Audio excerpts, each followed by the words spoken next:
प्रिय विद्यार्थियों, नमो नमः। आज मैं क्लास 11 विषय संस्कृत और पाठ दूसरा परोपकाराय सताम विभूतयः का MCQ प्रश्न लेकर उपस्थित हूँ। स्मरणीयः तथ्यः। ये स्मरणीय तथ्य जो हिंदी में यहाँ पे लिखे हैं, इन्हें आप अवश्य पढ़ लीजिए, क्योंकि लगभग 4 से 5 प्रश्न इसी से आपके बन जाते हैं। तो चलिए देखते हैं क्या है। संस्कृत साहित्य में जातक कथाओं का अपना विशेष महत्व है। ये कथाएं मूलतः पाली भाषा में हैं। ये कथाएं जो हैं, जातक कथाएं, ये पाली भाषा में हैं, जिनकी संख्या 547 है। बोधिसत्व के कर्म दिव्य और अद्भुत हैं। उनका जीवन अलौकिक और आदर्श है। इसी से प्रेरणा लेकर आर्यशूर ने जातक माला ग्रंथ की रचना की है। यह ग्रंथ गद्य पद्य मिश्रित संस्कृत में है। प्रस्तुत पाठ इसी ग्रंथ के 15वें जातक, जिसका नाम है मत्स्य जातकम, का संक्षेप है। अब प्रश्न इसमें बन जाएंगे कि 15वें जातक का नाम क्या है। तो आपको लिखना है मत्स्य जातकम। आर्यशूर ने किस ग्रंथ की रचना की है? तो जातक माला ग्रंथ की रचना की है। यह ग्रंथ गद्य में है कि पद्य में है? तो आप लिखोगे गद्य पद्य मिश्रित में है।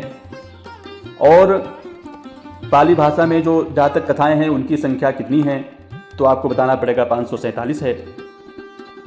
इसमें बताया गया है कि सत्य तपोबल के आधार पर किस प्रकार मत्स्याधिपति के रूप में बोधिसत्व अपने साथी मत्स्यों की प्राण रक्षा करने में समर्थ होते हैं। वस्तुतः सत्व गुण से परिपूर्ण आचरण देवताओं को भी वश में कर सकता है।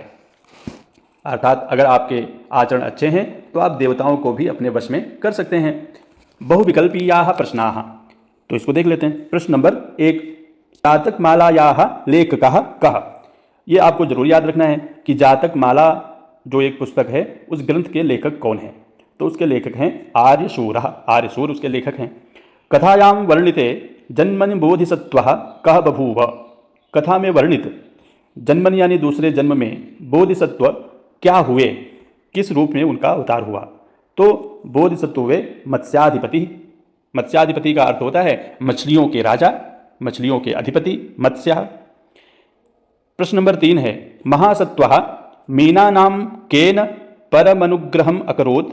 जो महासत्व थे यानी मत्स्याधिपति, ये मछलियों के ऊपर, मीनानाम मछलियों के ऊपर कैसे परम अनुग्रह किए? कैसे अनुग्रह किए? तो अपने सत्य और तप के बल से इन्होंने मछलियों की रक्षा किया। सत्य तपो बलेन। क्वेश्चन नंबर 4 है, तोयम प्रतिदिनम केन स्पर्धमानम क्षीयते स्म? जो तालाब था, उस तालाब का जो जल था, वो जल को कहते हैं तोयम। और प्रतिदिनम, प्रतिदिन, केन यानी किससे, स्पर्धमानम किससे स्पर्धा करते हुए, क्षीयते स्म यानी कम हो रहा था।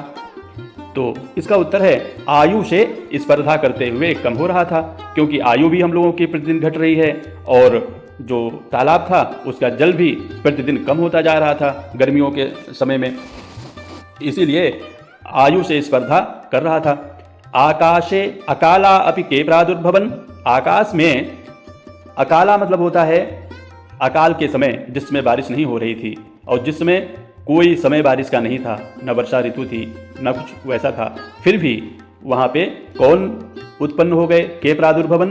तो कालमेघाः यानी कि जो काले काले जो बादल थे वो वहाँ पे उत्पन्न हो गए। शक्रः केषां राजा आसीत्? शक्र, शक्र यानी होते हैं इंद्र। इंद्र का पर्यायवाची शब्द है शक्रः। केषां यानी किसके राजा, आसीत, आसीत यानी थे। तो शक्र किसके राजा थे? तो शक्र देवताओं के राजा थे, देवानाम। तत्र स्थिताः काः जलाभावात् मृतप्रायाः इव संजाताः? वहाँ पर स्थित काः यानी कौन, जलाभावात् यानी जल के अभाव से, मृतप्रायाः यानी लगभग मर सा जाना, मृतप्रायाः इव संजाताः कौन ऐसे थे जो लगभग मर से गए थे? तो तालाब में तो मछलियाँ थी, तो मीनाः मृतप्रायाः इव संजाताः, मीनाः सही उत्तर है। इसके बाद में प्रश्न नंबर 8 है, बोधिसत्वः कस्मिन् सुख साधने व्यापृतः अभवत्? जो बोधिसत्व थे वो किसके सुख साधने में व्यापृत हो गए यानी संलग्न हो गए। तो परहित सुख साधने यानी दूसरों को सुख देने में वो संलग्न हो गए। जातक कथा मूलतः कस्याम भाषायां सन्ति, जातक कथाएं हैं वो मूलतः किस भाषा में हैं। तो ये यहाँ भी बताया जातक कथाएं मूलतः पाली भाषा में हैं, तो ये लिख देना पाली भाषायाम जातक कथाएं मूलतः पाली भाषा में हैं। परोपकाराय सतां विभूतयः पाठः कस्य जातकस्य संक्षेपः वर्तते। परोपकाराय सतां विभूतया या जो पाठ है वो किस जातक का संक्षेप है। तो मत्स्य जातकम का संक्षेप है, मत्स्य जातकम है उसी का संक्षेप रूप इसमें संक्षिप्त कथा इसमें वर्णित है। बोधिसत्वस्य जीवनम कीदृशम अस्ति, बोधिसत्व का जो जीवन है वो कैसा है। तो बोधिसत्व का जीवन अलौकिक है, सही उत्तर यह है। जातक कथायाः संख्याः कति, जातक कथाओं की संख्या कितनी है। तो देखो यहाँ भी बताया था 547 है, तो जातक कथाओं की संख्या 547 है, इसको याद रख लेना। तेषां मीनानां रक्षणोपायम स्वकीय सत्य तपोबलमेव कः अमन्यत, उन मछलियों की रक्षा का उपाय अपना स्वकीय, स्वकीय यानी होता है अपना, स्वकीय सत्य तप बलम एव कः अमन्यत, अपने सत्य और तप का बल ही किसने माना। तो मत्स्याधिपति, मछलियों के जो राजा थे मत्स्याधिपति, उन्होंने ही अपने सत्य और तप को मछलियों की रक्षा का उपाय माना। सत्य गुणैः परिपूर्णम आचरणम कान अपि वशीकर्तुं शक्यते, सत्य गुण से संपन्न, सत्य गुण से जो परिपूर्ण है आचरण, वो किसी को भी अपने बस में कर सकता है, किसी को भी अपने बस में कर सकता है। तो सत्य गुणैः परिपूर्णम आचरणम कान अपि वशीकर्तुं शक्यते, तो इसका सही उत्तर हो जाएगा देवान। किसको अपने बस में कर सकता है, देवताओं को भी अपने बस में कर सकता है। तो मनुष्यों की गिनती ही क्या, मनुष्यों को तो अपने बस में कर ही सकता है। जो व्यक्ति सत्य गुण से संपन्न है वो मनुष्यों को भी कर सकता है, यहाँ तक देवताओं को भी अपने बस में कर सकता है। कस्य प्रार्थनां श्रुत्वा तत्र देवानां इंद्रः शक्रः आगतवान, अर्थात कस्य यानी होता है किसकी, प्रार्थनां श्रुत्वा, श्रुत्वा यानी सुनकर, किसकी प्रार्थना सुनकर, तत्र यानी वहाँ पर, देवानां इंद्रः देवताओं के इंद्र जिनका नाम था शक्रः, आगतवान वहाँ पे आए। तो किसकी प्रार्थना सुनकर आए, बोधिसत्व की प्रार्थना सुनकर आए। बोधिसत्व वहाँ पे प्रार्थना कर रहे थे कि भाई, इंद्र की प्रार्थना कर रहे थे कि भाई बारिश हो जाए, मछलियों की रक्षा हो जाए, तालाब में पानी सूख गया है। फिर उनकी प्रार्थना सुन करके, उनके सत्य और तप से प्रभावित होकर के इंद्र वहाँ पर आए।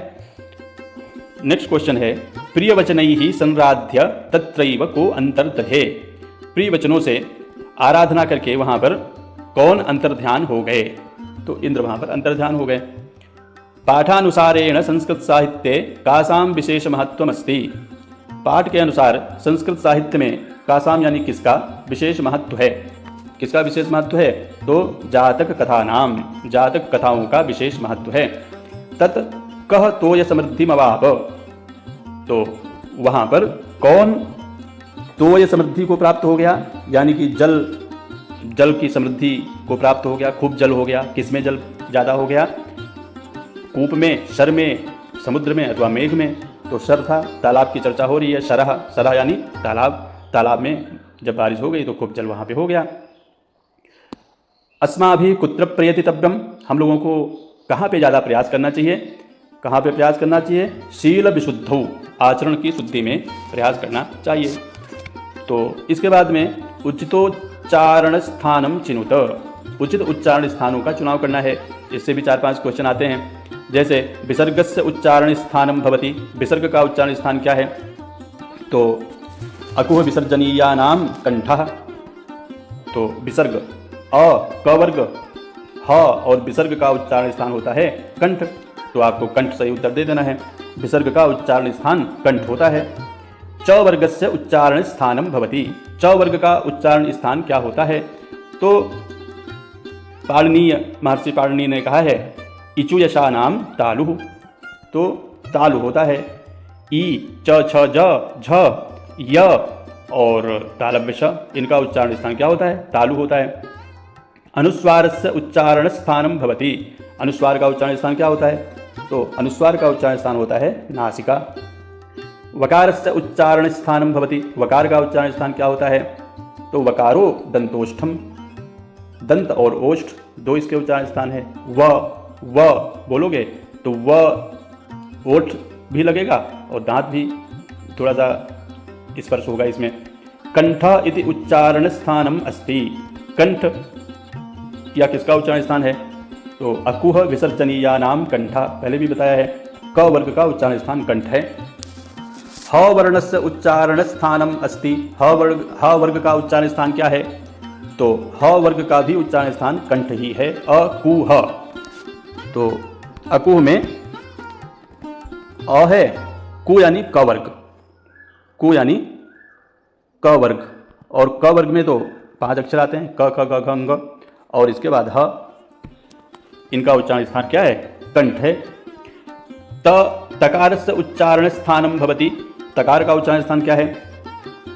तो तकार का उच्चारण स्थान होता है लृतुल शा नाम दंता। दंत होता है उच्चारण स्थान तकार का, द थ द ध न क। नासिका उच्चारण स्थानम भवति। नासिका उच्चारण स्थान किसका होता है? तो अनुस्वार का, नासिका होता है। औ वर्णस्य उच्चारण स्थानम भवति। औ का उच्चारण स्थान क्या होता है? तो औ का उच्चारण स्थान होता है कंठोष्ठम। कंठ और ओष्ठ होता है औकार का उच्चारण स्थान। ख ग घ अंग, और इसके बाद ह, इनका उच्चारण स्थान क्या है? कंठ है। तकारस्य उच्चारण स्थानम भवति। तकार का उच्चारण स्थान क्या है? तो तकार का उच्चारण स्थान होता है लृतुलसा नाम दंताः। लृतुलसा नाम दंताः, दंत होता है उच्चारण स्थान तकार का, द थ द ध न क। नासिका उच्चारण स्थानम भवति। नासिका उच्चारण स्थान किसका होता है? तो अनुस्वार का, नासिका होता है। औ वर्णस्य उच्चारण स्थानम भवति। औ का उच्चारण स्थान क्या होता है? तो औ का उच्चारण स्थान होता है कंठोष्ठम।